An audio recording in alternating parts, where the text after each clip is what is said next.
Welcome back. It's just, if you've just tuned in, you missed our conversation with Titi Lokwe-Wako, an expert in event planning. And joining us right now to remind us of the importance of legacies and how we can perpetuate and preserve them is an independent consultant who is passionate about developing and helping other people so they can reach their highest potentials. Our guest this morning is high on training and mentoring. She's a graduate of theater arts, a lawyer with work experience in customer service, human resource, and administration. My guest has a latent skill for writing, and in fact has written and published 2 books. Of particular interest is the book titled Flora Nwampa, and it is about her mother, an artist and a member of the program committee of Muson Center, as well as a voluntary member for WISCA, which is Women in Successful Careers. She's a trainer and a development consultant. Ejine Nzeribe is our next guest. Thank you, Ejine, for daring to accept this invitation. I know how long I have tried. Somehow she said, Helen, just leave me alone. Here you are. Thank you for coming. Here I am. Thank you for inviting me. Thank you for having me. Yeah, Ejine, well, it's a pleasure to have you and to see you again. Thank you. After, I remember just a few weeks ago, we were rocking together. Yes, we were. Mutual friends' birthday bash. So we won't waste too much time. No problem. Because I can see that there's a lot on the table for us to talk about on legacies, keeping memories alive. Yeah. So you're welcome to the show. Thank you. So you had the first go with I the should go first first. guest, so I should go now. Okay. So Ejine, you've had a diverse career spanning law, customer service, and human resources. How has this multidisciplinary background of yours shaped your approach to preserving legacies, both corporate and personal? Okay. Actually, every aspect of my career has served as a learning point, developing me to who I am today. Either in my personal life or in my work life. I found that it was always very important to be able to work with people. And I also found that in working with people, you are able to make new contacts, new horizons, new relationships, and that is what actually helps you to prosper in your career. So I can say that, yes, initially, I had actually practiced law for a short time. Then I left and became company secretary of an air express logistics company. It was a startup company, so I was a pioneer staff in that company. And whilst I was in that company, there were other roles that I was exposed to. Human resources, admin, customer service, and training.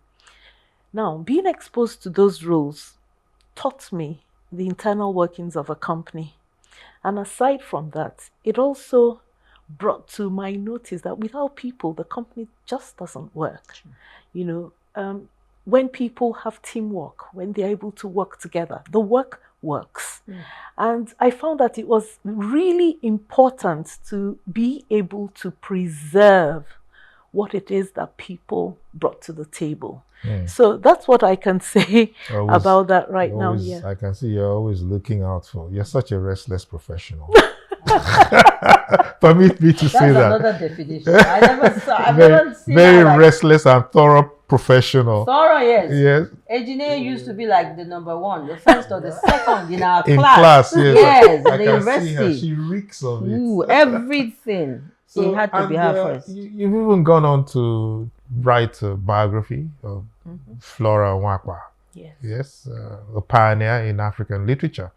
So how do you think her legacy has influenced contemporary African women writers, and why did you feel her story had to be written? Okay. Actually, a long time ago, 1966, her first book, Efru, was published by Heinemann. as number 26 in its African Writers series. Okay, and by so doing, she became the first person to be published, woman to be published, internationally. Wow. And by so doing, what she actually did was to give women a positive character, and this opened the way. She blazed the trail for other African writers, female writers, especially in Nigeria. When you look at people like Buchi Emecheta, Ifeoma Okoye, Tessie Onweme, Zainab Akali, and the like. So Akachi Ezigbo actually said that she gave these women and herself, because she's a writer as well, she gave them the audacity, impetus, the courage, and the confidence to actually stamp their feet in the African literary scene. So, that's really, why it's important. Yes. And why did I write this book? Because I said this book must be written. Yes. I feel that it's important to preserve that legacy that she brought to bear within not just Nigeria, Africa, but the whole world at large. I felt that it was important for people to learn about the colorful life she lived. Not just the fact that she wrote books, there were other things that she did. She worked as an administrator, she did other things, she was a teacher and all that, and how she related with her family, the values that she had and all that. I felt that it was important to bring these to bear because it's all about a legacy. And so writing that, as a legacy to her is very important. And I'm seeing a genetic string somewhere there. Maybe there is. Actually, the first time I wrote a book, I was actually invited by the board of the company to write the book. That was the book on, I used to work in Red Star Express as the first company secretary. And like I just said to you, there were other roles that I played in that company. I had actually left the company for over 5 years. When they called me back to write the story of the history of the company as part of its 20th anniversary celebration. I guess they called me back because they knew I had a lot to offer. And so it wasn't my volition or anything. So I wrote that story. And again, it was a story not just of a company. It was a story of the people in the company. Okay. And it was a story that that was set out to highlight the lessons learned, the critical lessons learned, the mistakes that were made, because at a point, at that early stage, the company was going through turbulent, rough waters at that time. But then, with time, it was a story, a journey. They started facing change and became profitable. So what are we talking about? What the board really wanted to do was to have a legacy of what the company was in the first 20 years of its operation, which is about keeping memories alive, and that was it, yes. Okay. From your experience, what are the key challenges and rewards in documenting legacies, whether for corporations or individuals? You've stated one or two of them, and as you were speaking, I was like, you must be very strong and tough to go down memory lane and begin to relive those moments with mommy, your mother. You were not just writing about just anybody. Your mother that is no longer here. In fact, that's been gone a long time. So let me not let me scatter your mind a little bit. Some of the challenges, that you encountered. Now, really, the main challenge I feel is being able to put out the right story, okay? Being able to do the research, being able to do the interviews. In the case of Florence Nwapa, this book must be written, being able not to be biased because I know this personality so well, being able to bring things to bear. So something that I must have found a challenge, I think, is in putting together a storyboard that works, But so far, since the book came out, people have said some good things about it. So I want to believe that, yes, I set out to create a legacy for her. And if people are happy about it, then yes, so be it. I've done what I was supposed to do. Now, when it came to inspiring growth, again, it was about people. You know, people came together to form a company. Is not a company on its own, even though we say it's a legal personality. It's people that actually move the company. People that come together and say, we're going to make this work. You know, and then again, it may be that people come and they don't know what it is that they want to achieve within the company. So again, you know, being able to interview the right people, being able to say the right story, being able to be unbiased, because again, I was part of the people that were in that company. So these are some of the challenges. Rewards for a book like Inspiring Growth, being rewarded up till today, because just about 3 people contacted me this year to find out about the book that was written 12 years ago. You know, and they are asking because the people that worked in Red Star, because they knew they were setting up their own businesses, said to them, there is a book. Contact her. You know, 3 people have contacted me this year about this. And for me, that's a reward. I'm happy. You know, that's good. You got the job. Because I think I'm going to ask you to do a review of my book. Awesome. Well done, well done. I'm doing a book, but I've been doing it for ages. I've been doing it for ages. I just need to just to sign off. But I think I need somebody who's going to really inspire the finishing of that book. You know, there's a story in all of us. I'm talking about stories. Yes. Right? Now, it's one thing to assemble. You talked about research, do this, do that. On one occasion, you mentioned storyboard. Then on another occasion, you talked about story itself. I want to come to storytelling. Yeah. Could you just give us the importance of being able to tell a story around all of the materials and stuff? And because you're not writing this book for you. You're writing it for the world. There has to be a story, yes? Yeah, you have to be able to write a good story. Yes. So tell us, how do you go about that? It's not an easy question, but I'll try. Yeah. Okay. Because I have 2 books, I'll tell you how I went about the 2 books. Now, when we were setting up that company, so many things happened. And I remember that I said to the managing director we had at the time, you know, these things that we are saying have to be written into a book. This was like in 1994 or something like that. And after a while, I promptly forgot all about it until that phone call came from the 3rd MD of the company telling me, Ejine, the board wants to write this story and they're asking you to come up with a proposal. And I'm like, what? I even have goosebumps. I'd actually, scripted some things way back in 1994. And then they are coming back to me in year 2000, 2001, 2011. Wow. You know, they are coming back to me, year 2010, 2011, to say we need this book for 2012. You know, so the first thing I did was to say to myself, now, it's a corporate biography. How do you go about this? So first, introduction. Let's have an introduction that works. Okay, let's say something about the history of Nigeria. It's a company within Nigeria.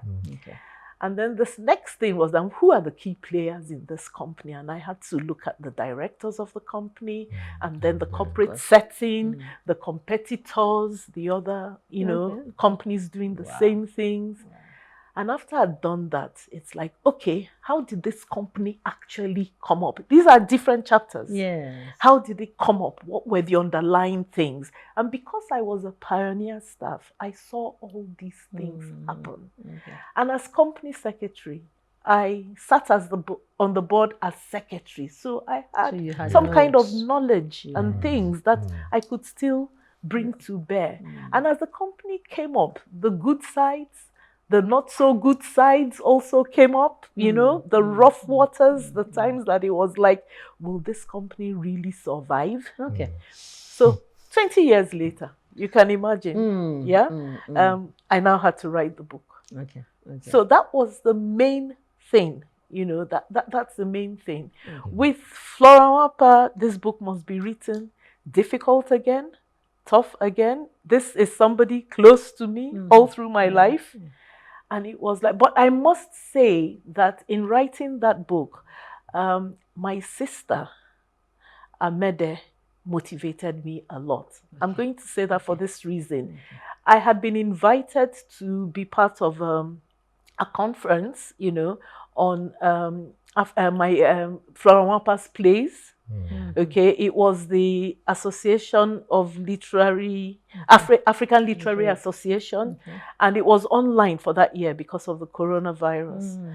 And I said to the lady, Professor Irene Agunloye, that was our colleague in school, I said, but I'm not an academic. I don't know what to do. I don't know what to say. And she said, Ejine, read the plays, come, answer questions, and just tell us anything about Flora Nwapa that people don't know. And I wrote a message to my brother and sister and said, well, tell me something about Mama that people don't know. And my sister came up with bullet points of all sorts. And I was like, wow, how did you remember all these things? And this was what I did at that conference. I talked about the plays. I knew a bit. I'd done some creative writing courses in school, so I knew a bit. And after that, I told them certain aspects of Flora Nwapa that they didn't know. And they welcomed it. So I was on vacation, 2022, and I always take a week to be on my own, kind of personal retreat. And that came back. Okay. Wow. And I said, hey, why not this book had to be written. So within that 1 week in my hotel room, I started the storyboard. What will the chapters look like? So from the beginning, based on some of the things Amede, my sister, said to me, what were the important things about her life, her values? You know, so I picked the values. That's the first thing about a person. So you're talking about the research that goes into it. Whatever way you look at it, there's a lot of research. There's a lot of research. Lot of going back to There's a lot of research. There's a lot of going back. Yes, definitely. But if you have a storyboard that tells you the way your journey is going to go, it makes it easy. Okay. So I always tell my sister, you know what? You gave me those important bullet points because it was easy for me to compartmentalize. Is that the right way to say that word? Yes. To say, okay, what are the important things? The important things have to do with values. Yeah? Okay. And then you now talk about other things and move ahead. We can't let you go without... Book writing 101. I'm telling you. We can't let Ejine go without talking about your training and mentoring. You've done a lot of training. Talk to us very quickly about it, especially women mentoring and training. 30 seconds. Take a minute. Well, training, my vision is to develop people to reach their highest potential. And I do this through training. I've been able to do a lot of training and I mentor people either formally or informally. Okay. I prefer to mentor people informally because not everybody likes to be in a formal space. But what are you mentoring them about? About how to develop themselves, how to grow themselves. And they begin to see things maybe differently. You're not telling them what to do. You know, they are able to see things differently. They are able to change their perspectives maybe. And that makes them to be successful in whatever it is that they want to do with their careers. Okay. It couldn't have been better put. I'm telling you. And we wish we had more time, really, you know, to read a chapter or two of this book. We'll probably have a part 2 of this conversation. No problem at all. Because Nigerians are no longer reading. So we have to find ways to get us to read more. Maybe you give us e-copies. No, I have copies for you. You have e-copies. Okay. E-copies? Not yet. Audio copies. Not yet. Not yet. Yes. Not yet. But we'll work towards it. I see what you're saying and I buy the challenge. I take the challenge. Digital age, right? Of course. It's in the plan actually. It's in the plan actually. All right, Ejine. So we should explore ways to keep in memories you know, of our heroes and our heroines. And even in the family setting, we should begin to write things. Very important. You know, jot a lot, keep a lot of memories, you know, at least for the generations that are coming after us. Yes. Thank you again. Thank you so much my for love. having me. I'm so far away. I wish I could come closer. Not a problem. I'm close to you. I'm sitting right next to you. So Thank you. That is it. And quite frankly, I must say personally, I've been inspired.